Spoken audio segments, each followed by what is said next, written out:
ہو سکتا ہے یہ ایسا ہو کہ فرش کے نیچے سے پانی بہ رہا ہے, بالکل لوئسٹ جنت ہی ہے. اس سے تھوڑا اوپر جائیں گے تو اسکالرز کہتے ہیں کہ ہو سکتا ہے اس کے اوپر کے درجات کے لیے یہ نہروں کا جاری ہونا بالکل ایسا ہو جیسے آپ کسی ویلی میں اگر ہوتی ہیں تو آپ بالکل برابر کھڑی ہوتی ہیں اور ساتھ ہی دریا بہ رہا ہوتا ہے. آپ میں سے جو لوگ ناران وغیرہ گئے ہوں گے یا کاغان گئے ہوں گے, دریائے کنہار اور آپ ایک ہی لیول پر کھڑے ہوئے ہوتے ہیں. تو جس طرح سے گشنگ ریور آپ کے پاس سے گزر رہا ہوتا ہے اسی کے ساتھ آپ کھڑی ہوتی ہیں.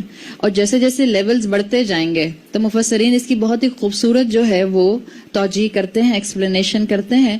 وہ کہتے ہیں کہ آپ امیجن کریں کہ آپ کھڑی ہیں دریائے کنہار کے بالکل برابر کے لیول پہ, اور اس کے بعد پھر آپ ایک ایسے لیول پہ پہنچ جائیں جہاں سے اصل میں وہ مین سورس ہے اس کا, اور وہاں سے وہ پانی گر رہا ہے نیچے پہاڑوں سے, اور اس کے بعد وہ دریا بن رہا ہے. آپ امیجن کریں کہ آپ نیاگرا فال کے اس پوائنٹ کے اوپر کسی ہیلی کاپٹر سے پہنچ جائیں جہاں سے نیاگرا فال سے پانی نیچے گرتا ہوا آپ کو نظر آ رہا ہو, تو ایک آپ کا امیجری بالکل بدل جائے گی.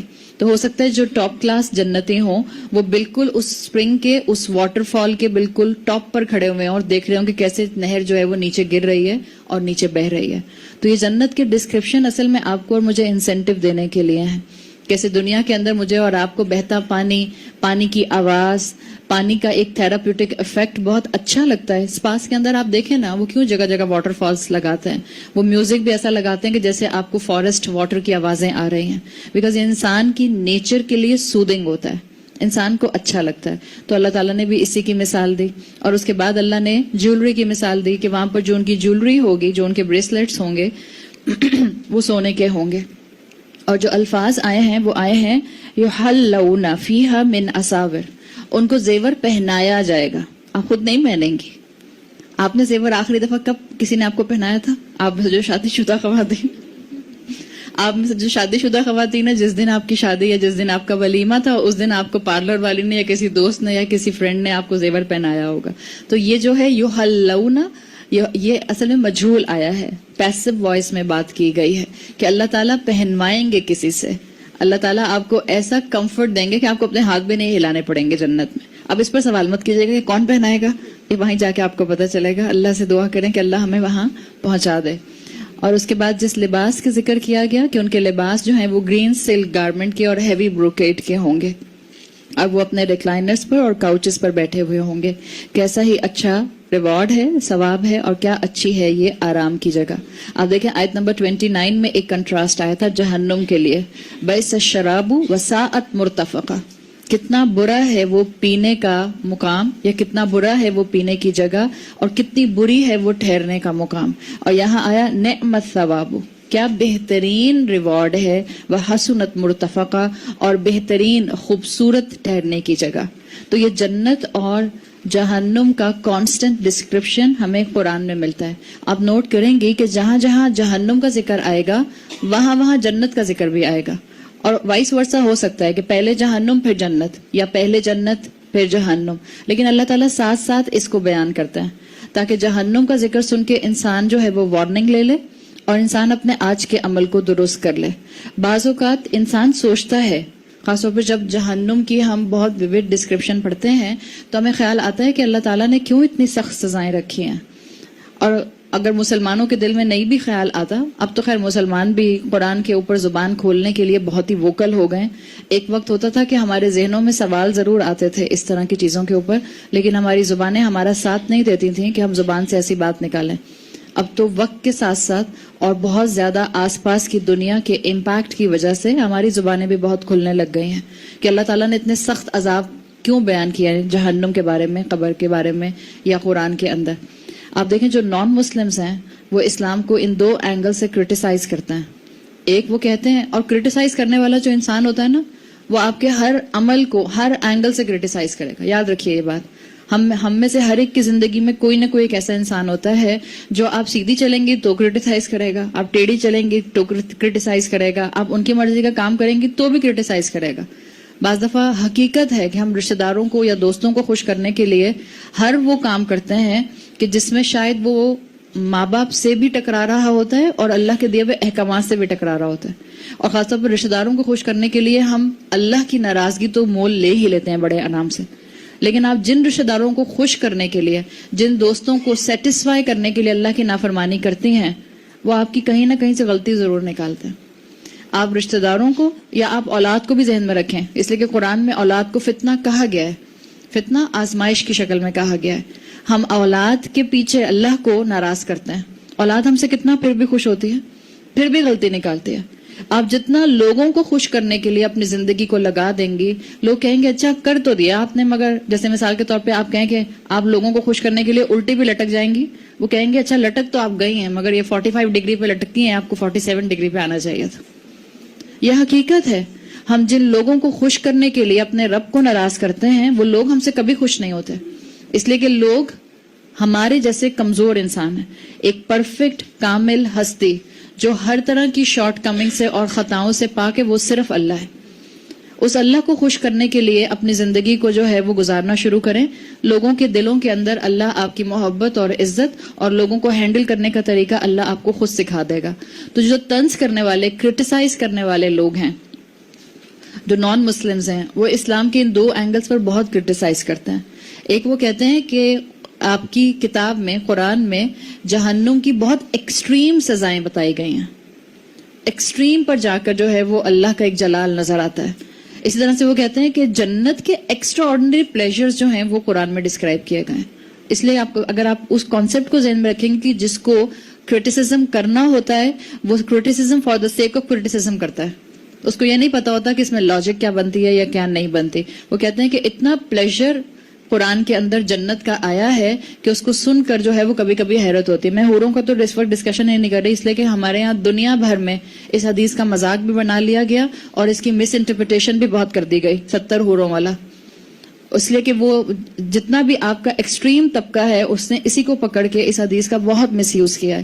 تو اللہ تعالیٰ ہمیں ہدایت دے کہ ہم اسلام کے اصل ایسنس کو سمجھنے والے بنیں. اگر آپ تھوڑی دیر کے لیے حوروں کو ایک طرف بھی کر دیں تو آپ چاہے جنت کے پیلیسز دیکھ لیں، چاہے آپ جنت کے واٹر فالز دیکھ لیں، چاہے آپ جنت کے اندر جو ہے وہ فزیکل سیٹسفیکشن کا سامان دیکھ لیں یا ایموشنل سیٹسفیکشن کا سامان دیکھ لیں، یقیناً اللہ نے بہت بڑے بڑے ریوارڈز بتائے ہیں.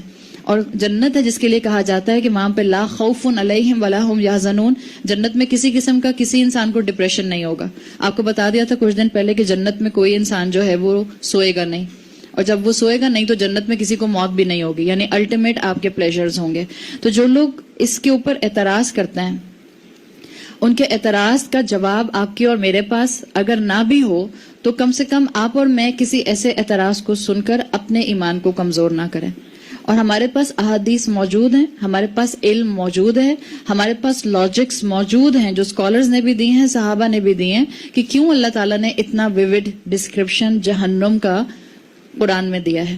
تو اس کے لیے آپ کو ایک حدیث کا مفہوم ملتا ہے. اللہ کے رسول صلی اللہ علیہ وسلم سے حدیث ہے جو صحیح حدیث ہے کہ اللہ ایک شخص سے پوچھے گا جس کو سزا دی گئی تھی، اور یہ وہ شخص ہے جس کو اللہ تعالیٰ نے لیسٹ سزا دی تھی جہنم کی. اللہ اسے پوچھے گا کہ اگر تم اپنا سب کچھ دے دو عذاب کو دور کرنے کے لیے، جو جو تمہارے پاس ہے، دنیا کا مال، اور تم کو دنیا دے بھی دی جائے تاکہ تم اس کو رینسم کے طور پر دے دو، تو کیا تم دے دو گے؟ تو وہ شخص کہے گا آف کورس میں اپنی دنیا کی ہر چیز دے دوں گا، چاہے وہ میرا مال ہو، چاہے وہ میری اولاد ہو، چاہے وہ میرے پیارے رشتہ دار ہوں یا میری وہ ہر نعمت ہو. اللہ پھر اس سے کہے گا کہ مگر جو میں نے تم سے مانگا تھا اس جہنم سے بچنے کے لیے وہ بہت کم تھا. اللہ نہیں کہتا کہ سارا مال میرے راستے میں دے دو، اللہ نہیں کہتا کہ اپنی اولاد کو میرے راستے میں قربان کر دو، اللہ نہیں کہتا گھروں کو چھوڑ دو، اللہ نہیں کہتا ہے کہ دنیا کے معاملات نہ نبھاؤ. اللہ تو بہت کم کہتا ہے. اللہ کہتا ہے کہ زندگی کے ہر معاملے میں اپنی ذمہ داری ادا کرو، لوگوں کے حقوق ادا کرو، مگر یاد رکھو کہ تم کو میری بندگی کے لیے اس زمین پر بھیجا گیا ہے. اپنی ہر چیز کو نعمت بنا لو. اسکول جاؤ تو نعمت، یونیورسٹی جاؤ تو نعمت، شادیوں میں جاؤ تو اس کو بھی ایک اپنے لیے عبادت بنا لو. اگر آپس میں فرینڈ سرکل میں بیٹھے ہو تو یہ بھی عبادت بن سکتی ہے. اگر آپس میں رشتہ دار گیدرنگز میں اور ڈنرز میں بیٹھے ہیں تو یہ بھی عبادت بن سکتی ہے. ہر چیز عبادت بن سکتی ہے. تو اللہ نے ایک گلہ کیا اس شخص سے کہ میں نے تو اس سے بہت کم مانگا تھا، میں نے تو صرف یہ کہا تھا کہ میری عبادت کرو اور کسی کو میرے ساتھ شریک نہ کرو. اللہ ہم سے نہیں کہتا کہ اپنے مال کا 50% زکوٰۃ دے دو. 2.5%، 2.5% کوئی ویلیو رکھتا ہے؟ کوئی ویلیو نہیں رکھتا. جس کے پاس 10 کروڑ ہوں گے اس کے لیے 2.5% کوئی ویلیو نہیں رکھتا ہے. اور جس کے پاس جو بھی مال ہے 2.5% کی کوئی ویلیو نہیں ہے. لیکن انسان اس کو بھی دیتے ہوئے گھبراتا ہے. اس لیے کہ انسان کے دل کے اندر اللہ کے علاوہ سارے الہ ہوتے ہیں. اللہ الہ کی جگہ پر نہیں ہوتا، باقی سب دنیا کی مٹیریلسٹک چیزیں اور رشتے الہ کے طور پر ہوتے ہیں. تو اللہ نے یہ اس انسان سے ایک طرح کا گلہ کیا. اللہ جہنمی سے گلہ کرے گا کہ میرا تو جو ڈیمانڈ تھی وہ بہت کم تھی، وہ صرف یہ تھی کہ میرے ساتھ کسی کو الہ نہ بنانا.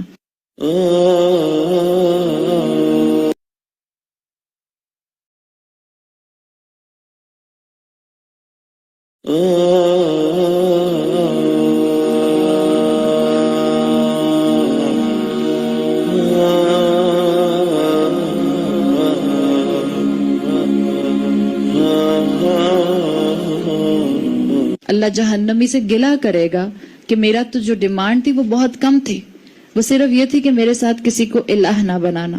اور آپ خود سوچیں کہ جب رب جیسی ہستی جو ایکسپیکٹ کرتی ہے اپنے بندوں سے کہ وہ اس کی عبادت کریں گے، رب جیسی ہستی جس کے آگے کسی کا مقام نہیں ہے، رب جیسی ہستی جس کی طاقت جیسی کسی کی طاقت نہیں ہے. ہم سوچیں، ہم نے کل بات کی تھی اللہ کے عرش اور اللہ کی کرسی کی.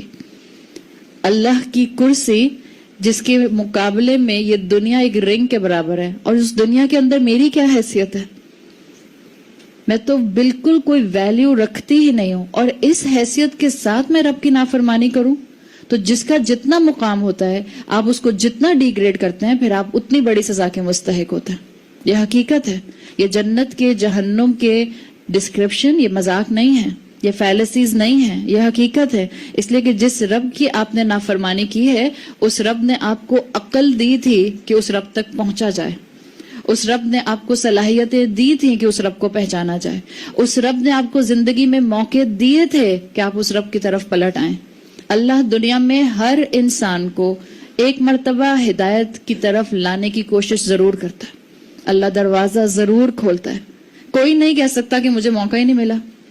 ہم اتنے غافل ہوتے ہیں کہ ہمارے سامنے ہدایت حاصل کرنے کے موقع آ رہے ہوتے ہیں، لیکن ہم اپنی غفلت کی وجہ سے ان کے اوپر جو ہے وہ نظر نہیں ڈال پاتے.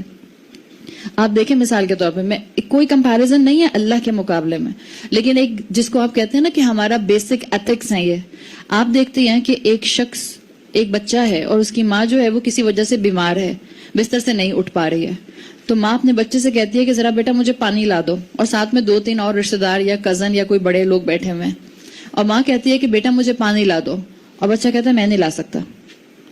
تو وہاں جتنے بھی آس پاس 2-3 لوگ بیٹھے ہیں ان کو پتا ہے کہ ماں بستر سے اٹھ نہیں سکتی ہے، تو وہ بچے کی فیور میں بولیں گے ہاں تو کیا ہو گیا اگر اس نے انکار کر دیا، یا وہ بچے کو ڈانٹیں گے کہ تم نے ماں کو انکار کیوں کیا، جبکہ تمہیں پتا ہے کہ ماں جو ہے وہ تم سے ایکسپیکٹ کر رہی ہے کہ تم اسے پانی لا کے دو گے.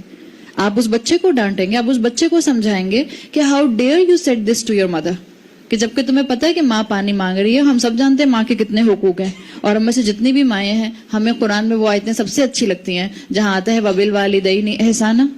ہم اپنے اولاد کو جا جا کے ضرور سناتے ہیں، اور ہمیں کوئی الفاظ قرآن کے عربی کے یاد رہے یا نہ رہے، ماں ہوتے ہوئے ہمیں یہ ضرور یاد رہتا ہے وَبِالْوَالِدَيْنِ إِحْسَانًا. معلوم نہیں ہے اللہ نے کیا کہا ہے قرآن میں. تو جب وہ 3-4 لوگ اس بچے کو کہیں گے کہ تم نے اپنی ماں کو یہ کیسے جواب دیا، تو آپ ذرا سوچیں. وَلِلَّهِ مَثَلُ الْأَعْلَى، اللہ کے لیے آتا ہے. اللہ کا مقام اور اللہ کی ہستی، آپ اور میں کیا اس پوزیشن میں ہے کہ ہم اللہ کو انکار کریں؟ اللہ حکم دیتا ہے اس قرآن کے ذریعے، اللہ حکم دیتا ہے اپنے رسول کے ذریعے، اللہ کے حکم ہمارے پاس شریعت کی شکل میں موجود ہیں، اور ہم کہتے ہیں ہم نہیں مان سکتے، ہم کنونسڈ نہیں ہیں، ہم نہیں مان سکتے، ہمارا دل نہیں چاہتا، ہم نہیں مان سکتے، ہمارا دل نہیں کھلا، ہم نہیں مان سکتے، ہمیں پریکٹیکل نہیں لگتا، ہم نہیں مان سکتے، اٹس ویری آڈ، ہم نہیں مان سکتے، ہم پوری اپنی فیملی میں آڈ ون آؤٹ بن جائیں گے. جب ہم انکار کر رہے ہوتے ہیں تب ہمیں اس بات کا احساس نہیں ہوتا کہ ہم کس کا انکار کر رہے ہیں. ایک انکار آپ کریں گی اپنے گھر میں ایک کسی چوکیدار کا، چوکیدار آپ سے کہتا ہے باجی مجھے ذرا یہ لا دیں، آپ نے اس کو انکار کر دیا. ایک آپ امیجن کریں کہ آپ کو کوئی ملک کا کوئی بہت ہی بڑا ہائی ڈیزگنیشن رکھنے والا کوئی کسی کام کا کہتا ہے، آپ کی ہمت نہیں ہوتی اس کو انکار کرنے کی. آپ کا دل کرے یا نہ کرے، آپ کے پاس وقت ہو یا نہ ہو، آپ وقت نکالیں گی اور آپ اپنے دل کو سمجھائیں گی کہ مجبوری میں یہ کام مجھے کرنا ہی ہے. رب کی عبادت بھی کرنی ہی کرنی ہے، رب کی بات بھی ماننی ہی ماننی ہے. چوائس تھوڑی ہے کہ دل کرتا ہے تو مان لو اور دل کرتا ہے تو نہیں مانو.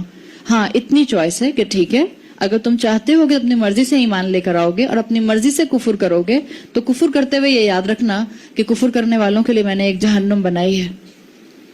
اس لیے کہ اللہ نے بندوں کو نہیں پیدا کیا مگر صرف اس لیے وما خلقت الجن والانس الا لیعبدونی.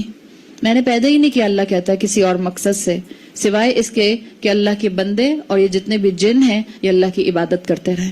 تو یہ اللہ تعالیٰ نے جو جہنم کا اتنا ڈسکرپشن دیا ہے یہ اس لیے دیا ہے تاکہ بندے اللہ کو پہچان لیں کہ جتنی بڑی ذات کی نافرمانی کی جائے گی اتنی بڑی سزا ملے گی. جو سمپل سٹیٹمنٹ جو آپ کو اسلام کی طرف سے ملتا ہے.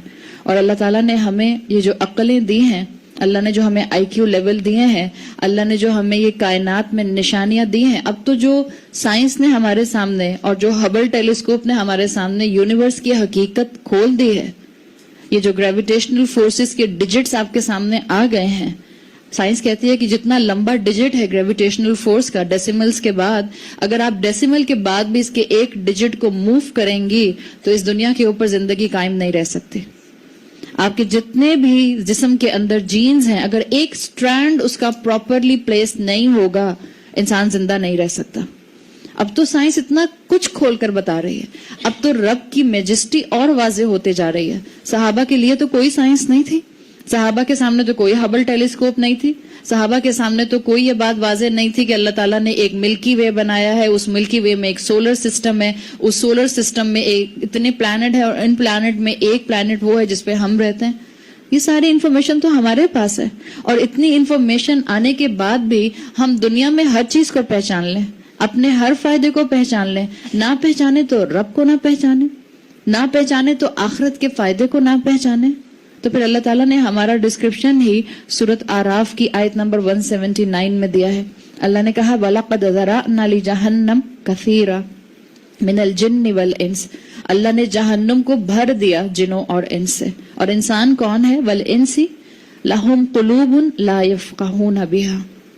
انسانوں کو اللہ نے قلب دیا، دل دیا، سوچنے سمجھنے کی صلاحیت دی، لیکن وہ اس سے فہم، انڈرسٹینڈنگ حاصل نہیں کرتا.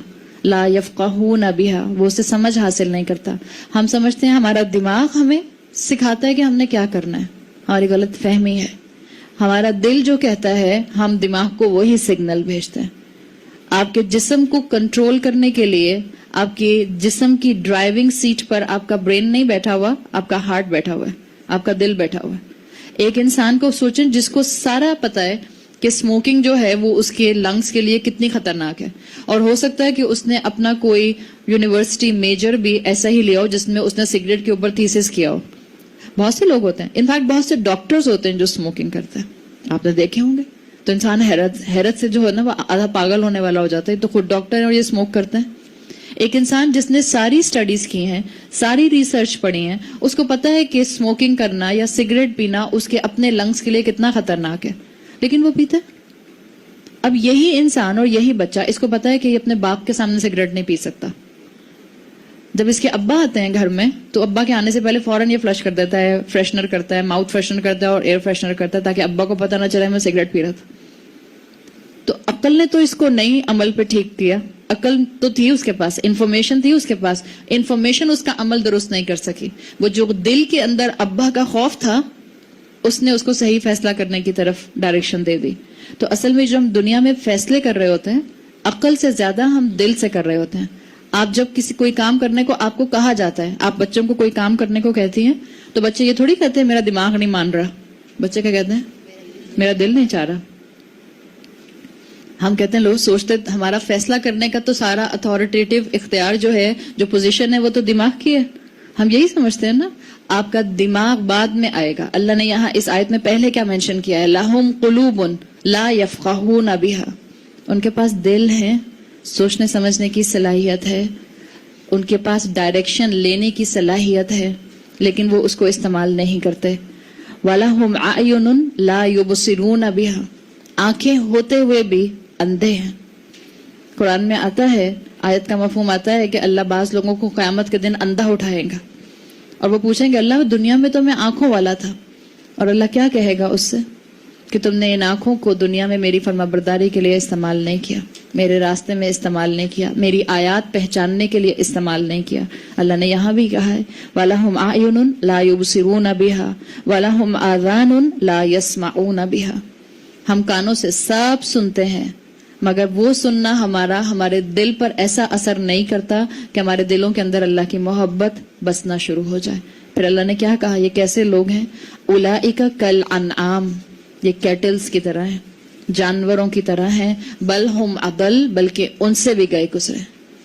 جس مخلوق کو اللہ نے سپریم اتھارٹی دی اس زمین کے اوپر، جس مخلوق کو اللہ نے اپنا ایمبیسڈر بنایا، جس مخلوق کو اللہ تعالیٰ نے اختیار دیا فری ول کا، وہ مخلوق اپنی اس فری ول کو استعمال کر کے اپنی فیکلٹیز کو اللہ کی نافرمانی کے لیے استعمال کرے تو پھر اللہ کا بھی غضب اس کے اوپر بھڑکتا ہے. اسی لیے اللہ تعالیٰ نے اتنا زیادہ جہنم کی سزاؤں کو ڈسکرائب کیا ہے کہ انسان جب اپنی ذمہ داری ادا نہیں کرے گا تو جو پوزیشن اس کو دی گئی تھی اس کے بدلے میں ذمہ داری نہ ادا کرنے پہ اس کو سزا ملے گی. So everything whatever is in the Quran یا جو احادیث کے اندر ہے یہ حق ہے. بلکہ بعض اسکالرز کہتے ہیں کہ جہنم کا یہ ڈسکرپشن الفاظ میں پڑھ کے آپ کبھی بھی اس کی وہ کیفیت نہیں سمجھ سکتے جو انسان اپنی آنکھوں سے دیکھ کر سمجھے گا. اسی لیے جہنمیوں کو ریگریٹ کا عذاب بھی ہوگا، ندامت کا عذاب بھی ہوگا کہ ہمارے پاس پیغام آیا تھا. آپ سورہ ملک میں پڑھتے ہیں فرشتے پوچھیں گے جہنم کے کیا تمہارے پاس اللہ کا پیغام بتانے والا کوئی نہیں آیا تھا؟ اس وقت ان کو ریگریٹ ہوگا. اسی طرح سے جہاں تک جنت کا معاملہ ہے کہ جنت کے پلیجرز اور جنت کے انسینٹیوز جو دیے گئے ہیں، اور جنت کی کئی انسینٹیوز ہیں.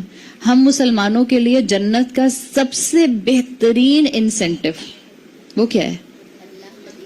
اللہ کا دیدار ہے کہ اللہ ہمیں نظر آئے گا. ہم اللہ کو ویسے ہی دیکھیں گے. اللہ کے رسول صلی اللہ علیہ وسلم نے فرمایا جیسے تم زمین پر کھڑے ہو کر چاند کو دیکھتے ہو، یعنی ہم ایسے ہی اللہ کو دیکھیں گے. تو جنت میں اللہ تعالیٰ نے بہت پلیجرز ڈسکرائب کیے ہیں.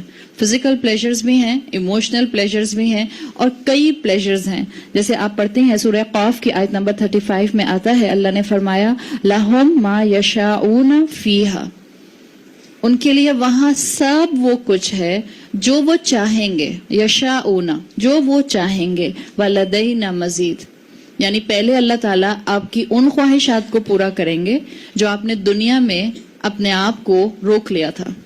کہ ایک انسان کا مثال کے طور پہ ایک بچی ہے، اس کا بہت دل چاہتا ہے بڑی بڑی جو ہیں وہ ٹاپ ماڈلز کو دیکھ کے ماڈل بننے کا. انسان ہے نا تو اسی خواہش آ سکتی ہے. جب آپ اتنا زیادہ ان چیزوں کو جو ہے وہ ہائپ دیں گے، جو آپ ان چیزوں کو اتنا بیوٹیفائی کریں گے تو اس عمر کے اندر، اس ٹین ایج کے اندر یا اس کے بعد کی عمر کے اندر ان چیزوں میں اٹریکشن آتی ہے. It's a human nature. خوبصورتی ہر انسان کو اپیل کرتی ہے. ایک بچی کی بہت خواہش ہوتی ہے لیکن وہ دین کو سمجھنے کے بعد اپنی اس خواہش کو روک لیتی ہے دنیا میں. تو اللہ تعالیٰ دنیا میں اس انسان کو ثابت قدم رکھیں گے اور آخرت میں اللہ تعالیٰ پہلے ہماری وہ خواہشات پوری کریں گے جو ہم نے دنیا میں اللہ کی خاطر چھوڑی تھیں. بعض احادیث میں آتا ہے انسان بھول گیا ہوگا کہ اس نے اللہ کی خاطر کون سی اپنی خواہش چھوڑی تھی، تو اللہ کی طرف سے اس کو یاد کرا دیا جائے گا کہ تم نے وہ بھی چھوڑی تھی، تو چلو تمہاری وہ بھی خواہش پوری کرتے ہیں. اور اس کے بعد جب انسان کی یہ ساری خواہشات پوری ہو جائیں گی، وہ جیسے بھی لائف سٹائل اپنا گزارنا چاہتا ہے، آپ اپنے بچوں سے جا کے پوچھیں گھر میں، اور آپ پھر اس کے بعد اپنے آپ کو سامنے رکھ کے اپنے شوہروں سے پوچھیں. وہ شوہروں سے پوچھے گا نہیں، کہیں گے بہت ہی ناشکری خاتون ہے. خود امیجن کریں ہم سب جہاں بھی ہیں الحمدللہ جن نعمتوں کے درمیان میں بھی ہم اس سے بہتر چاہتے ہیں. آپ اپنے بچوں سے پوچھیں کہ بیٹا تم کیسے چاہتے ہو، گھر کیسا ہو، ہمارا ماحول کیسا ہو، تم کو کتنی آزادی ہو. پھر آپ ذرا سنیں ان کی اتنی لمبی لسٹ، کہ آپ کی گروسری لسٹ ہوگی جو ان کی خواہشات کی لسٹ ہوگی. لیکن آپ دیکھیں ہر انسان کی خواہشات ہیں نا، اگر وہ خواہشات رب کی شریعت سے نہیں ٹکراتی الحمدللہ اللہ نے دنیا میں گنجائش رکھی ہے ان کو پورا کیجئے. اگر وہ خواہشات اللہ کی دی ہوئی شریعت سے ٹکرا رہی ہیں، ہم یہاں دنیا میں پوری نہیں کر سکتے. اس کے لیے میں اپنے آپ کو ڈیلیڈ گریٹیفیکیشن کا احساس دلانا ہوگا کہ کوئی بات نہیں، آج نہیں کر سکتے، جنت میں جا کے کر لیں گے. تو اللہ یہ ساری خواہشات پوری کرے گا. اس کے بعد جب انسان ابھی انہی خواہشات کو پورا کر رہا ہوگا تو اللہ کی طرف سے ایک اور انعام ہے، وَلَدَيْنَا مَزِيدٌ، اور اللہ نے اپنے نیک بندوں کے لیے مزید اس میں انعام رکھے ہیں. اور وہ کیا انعام ہوں گے یہ تو اللہ بہتر جانتا ہے. مگر یہ کہ مفسرین کہتے ہیں کہ جنت کا ڈسکرپشن جو قرآن میں آیا ہے، جس کو نان مسلمز یا کرٹیسائز کرنے والے کہتے ہیں کہ ایکسٹریم پلیجر بتایا ہے، وہ ایکسٹریم پلیجر نہیں ہے. رسول اللہ صلی اللہ علیہ وسلم کی حدیث آتی ہے جس کا مفہوم ہے کہ ایک مرتبہ ایک شخص نے اللہ کے رسول صلی اللہ علیہ وسلم سے سوال کیا، یا رسول اللہ مجھے تو کھیتی اگانے کا، پودے لگانے کا، پلانٹیشن کرنے کا بہت شوق ہے. اب جنت میں تو آپ کو کہیں پلانٹیشن کا کوئی ذکر ملتا ہے؟ نہیں ملتا نا، کہ جنت میں مالی ہوں گے، پھر وہ بیج ڈالیں گے، پھر اس سے پودا نکلے گا، پھر اس میں پھول آئیں گے. جنت میں تو قرآن میں تو آپ کو ایسی کوئی چیز نہیں ملتی. تو اس شخص نے اللہ کے رسول صلی اللہ علیہ وسلم سے سوال کیا کہ یا رسول اللہ مجھے تو کھیتی اگانے کا بہت شوق ہے، بیج لگانے کا، اور پھر اس کی کیئر کرنے کا، اور پھر اس کے بعد اس کی سیڈلنگ دیکھنے کا بہت شوق ہے.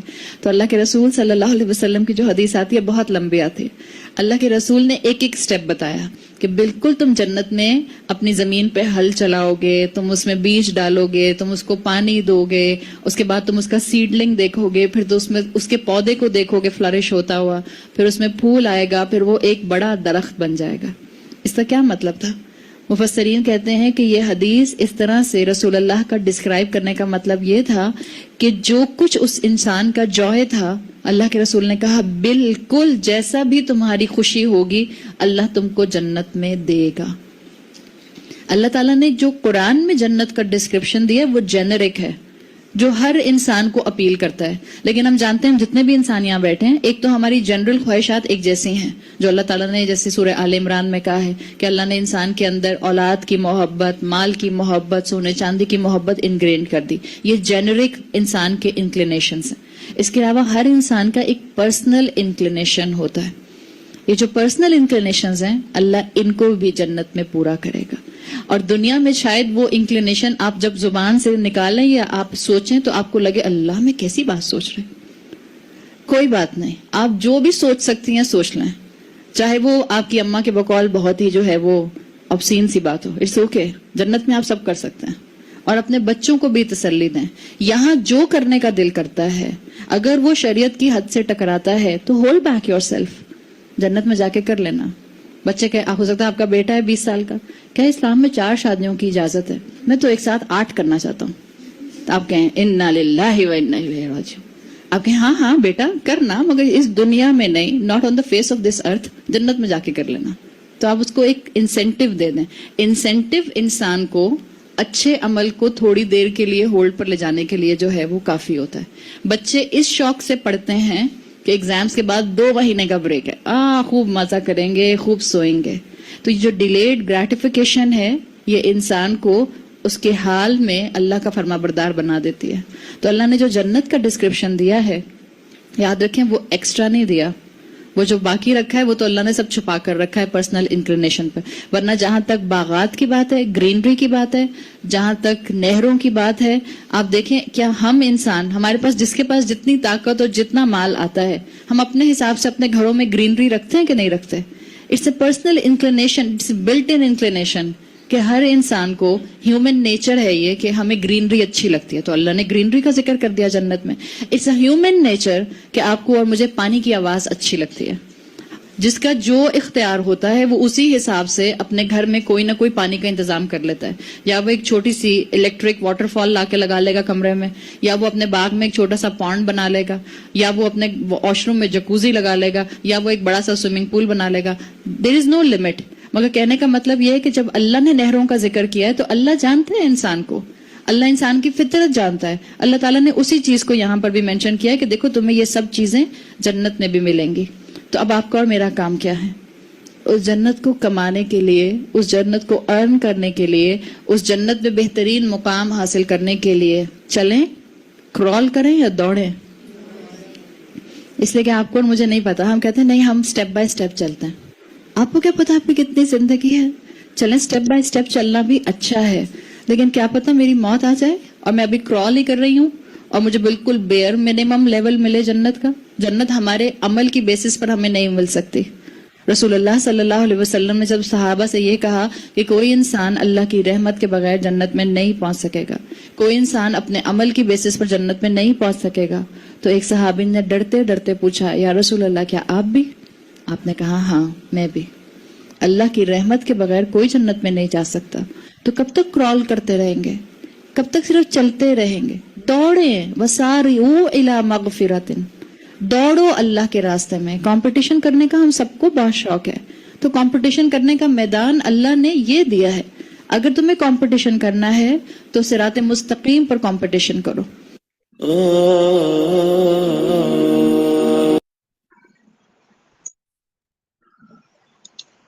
اللہ تعالیٰ ہمیں بھی اپنی طرف دوڑنے کی توفیق نصیب فرمائے. وہ کہ جزاکم اللہ خیرا کثیرا. سبحانک اللہم و بحمدک نشہد ان لا الہ الا انت نستغفرک و نتوب الیک. السلام علیکم ورحمۃ اللہ وبرکاتہ.